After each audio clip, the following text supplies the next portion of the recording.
श्री गोपाळ कृष्ण भगवान की जय. लीळा नंबर 224.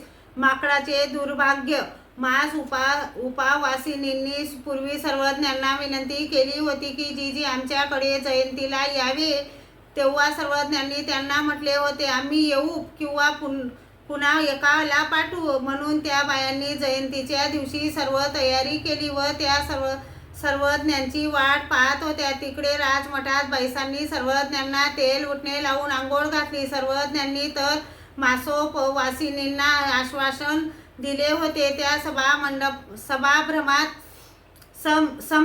संभवात बैसाने सर्वज्ञांना पूजा वसर केला व मग सर्वज्ञांचे जेवण झाले. गुन्हा केला, विडा घेतला, मग भक्तजन जेवले. मग सर्वज्ञ म्हणाले, वानऱ्या मंडळीका, तुम्ही दोघे सिंह नारायणाला जा.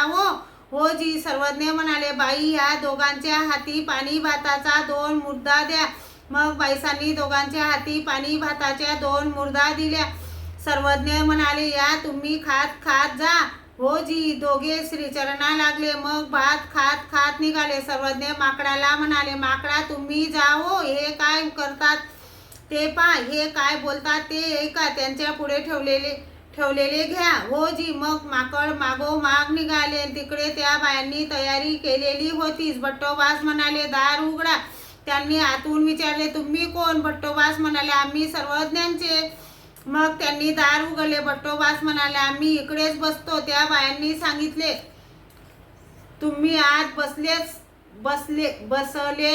बरे, आत या. मग दोघांना 2 आसने घातली. बसले. दोघांपुढे 2 ताटात खीर, पोळ्या, दिवे असे 9 प्रकारचे पदार्थ ठेवले. तेव्हा मागाहून माकड आले. ते दारात उंबरठ्यावर बसले. तेव्हा नाथोबा व भट्टोबासांना सर्वज्ञांपासून शक्ती संचार झाला.